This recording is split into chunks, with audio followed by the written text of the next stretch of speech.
E o que você diria assim para essas pessoas que não tiveram a oportunidade de ter esse pai presente como eu tive, né? O que você diria assim para essas pessoas que têm essa falta paterna no seu lar, não teve uma direção de um pai, não teve o amor, não teve essa proteção, porque o pai ele tem essa questão da proteção para o filho, né? Antes de tudo a gente tem que ter o nosso Deus como nosso pai, que daí a gente tendo o nosso Deus como um pai principal, ele vai suprir todas as demais faltas na nossa vida, ele vai suprir todas as demais pendências de pai. O ser humano, ele é falho, e o nosso Deus, ele jamais falhou, jamais vai falhar. Amém. É o Criador de todas as coisas, então é por isso que a gente precisa seguir o modelo de pai do nosso Deus. Então você que não tem pai, eu tô emocionada, desculpa. Meu pai, muita coisa, muita emoção passando junto na cabeça. Mas se você não tem um pai, que igual eu tô tendo a oportunidade de estar aqui com o meu, quero dizer pra você que Deus, ele é teu pai, ele quer cuidar de você, ele quer ser tua provisão, teu sustento, ele quer estar nos teus melhores momentos, e aqueles momentos que também não são tão bons, ele vai estar lá no teu lado, né? Que você tenha Jesus como esse pai amoroso, esse pai eterno do seu lado. Jesus não, Deus, né? Junto contigo. E pai, conta um pouquinho, né, da tua história. Você veio de uma família, querendo ou não, de 9 irmãos, né? 9 irmãos contando contigo? Ou 9 irmãos total? Agora eu me perdi. Contando comigo. Contando contigo, 9 irmãos. Veio de uma cidade pequena, interior, era estilo roça na época, né? Tinha o vô, tinha a avó lá. E vocês são em 3 irmãos deficientes, né? Deficiente visual. Como é que foi essa questão ali na família, né? No ambiente familiar para você?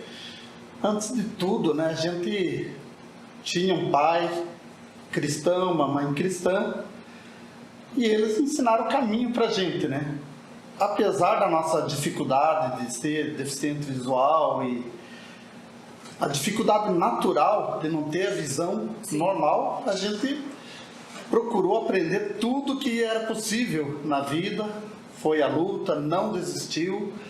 É o que eu sempre digo para amigos e as pessoas conhecidas, né? Nunca desista em meio à dificuldade. A vida apresenta dificuldades, sim, vem as lutas, vem os problemas, mas a gente precisa crer que existe um Deus que é maior que a nossa luta, que é maior que as nossas dificuldades, tem todo o poder para estar nos guardando, nos ajudando, e é Ele quem nos ajuda a superar as dificuldades. Eu creio, sim, que na minha vida, Deus, Ele me ajudou sempre a superar todas as dificuldades. E aí você lá naquele ambiente tal, estudou, né? Na época eu acho que você tinha até a 4ª série, né? Quando você... Eu vim para Florianópolis para estudar, né? Eu vim para cá, que lá para mim, no caso... Quantos anos mais ou menos? Quando eu vim para Florianópolis, eu tinha uns 14, 15 anos, mais ou menos, que eu vim para cá para estudar, né? Que lá no interior já era bem mais difícil, já não tinha... Tanto acesso, né? Não tinha acesso ao braille, que é o meio da gente estudar, sim, né? Para a gente poder aprender a ler, escrever, tinha que ser através do braille, né? Sim. E aí eu vim para Florianópolis para estudar. Mas uma pergunta que a maioria das pessoas me pergunta quando eu tô contigo, e eu acho que pra ti deve ter perguntado horrores também, você sempre foi cego? Quando que você perdeu? Eu acho que o pessoal, é legal você contar pro pessoal como que foi essa questão da perda, quando você perdeu totalmente, ou se nasceu assim, como que foi? Na verdade, eu nasci com um problema visual, um problema. Congênito, né? É glaucoma, então foi um processo, né? Com o tempo foi piorando. E na minha adolescência mesmo, aí eu perdi totalmente mesmo. Bem na fase que a pessoa está se tornando um indivíduo, né? Se tornando pessoa, aí acabou perdendo. Mas pra você, assim, tipo, saber as cores, saber as coisas, foi importante? Você tem memórias? Como é que funciona? Pra mim foi muito importante, porque eu conheço, na verdade, todas as cores. Eu sei que é uma cor rosa, um azul, um amarelo. Eu sei as cores, todas elas, assim, eu tenho na minha memória. Já qual é a tua favorita pra eles, então? Até sempre gostei da cor azul. Aí, Sempre gostei. Apesar de ser um bom palmeirense. É bem isso mesmo. Mas olha que interessante, gente. Hoje a gente estava se arrumando pra sair, tudo mais, cada um na sua correria, ele no quarto, eu no outro. De repente a gente se olhou e os dois estavam de gola polo azul. E a gente achou tão engraçado. E a gente marcou de fazer o tete-a-tete hoje, mas tipo assim, a conexão de pai e filho tava até na roupa hoje. E é azul que é a cor favorita dele. Mas não foi nada tipo, vou com azul, não sei o que. Não, foi uma coisa que aconteceu.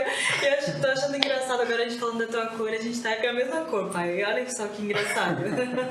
Até a produção colocou umas luzinhas azuis aí pra ir em tua homenagem. Pra mim ver. É pra você ver tudo. E aí você, adolescente, perdeu totalmente a tua visão. E nesse momento, assim, você em algum momento questionou Deus? Como é que foi esse processo pra você? Eu não questionei a Deus, até porque eu entendia do amor que Ele sempre tinha para com a minha vida. Ele sempre cuidou de mim, sempre protegeu, sempre estava do meu lado. Sentia a presença de Deus sempre do meu lado, né? E sabia do propósito que Ele tinha na minha vida. Tanto que desde criança já cantava numa igreja, noutra, então a gente já sabia do propósito, do plano de Deus. Só que quando eu perdi totalmente a visão, eu não desisti. Eu fui à luta, fiz 3 transplantes, fiz várias cirurgias. E quando deu rejeição nos transplantes que eu fiz, na cirurgia que eu fiz, deu rejeição, eu entendi que o plano de Deus não era que eu voltasse a enxergar, né? Porque se Ele quisesse, não precisava nem fazer transplante nenhum, Ele mesmo operava. Ele queria me usar daquela maneira, como eu era a forma que Ele queria me usar, né? Para glorificar o nome dele. Para glorificar o nome dele, como a gente tem procurado fazer até hoje, né? Sempre dando toda a honra, toda a glória ao Senhor em todo o tempo, né? Uhum.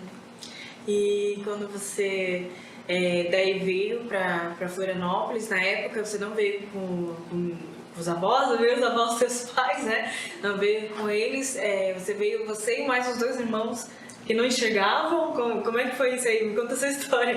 Essa história eu gosto muito de ouvir, porque, gente, assim, ó, eu fico pensando, se fosse eu, às vezes, sabe, nos dias de hoje, não faz muito tempo que eu fui adolescente, né?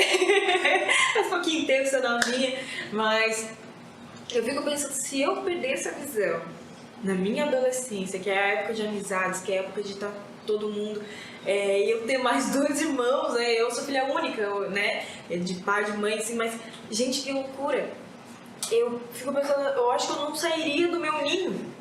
E o pai, com os mais 2 irmãos que não chegavam, saíram do interior, que tinha tudo ali, os pais, os outros irmãos, e vieram para a cidade grande para trabalhar, para ir em busca de estudo. Cara, como que foi isso, sabe? Tipo, quem que teve essa ideia doida e como é que foi isso aí?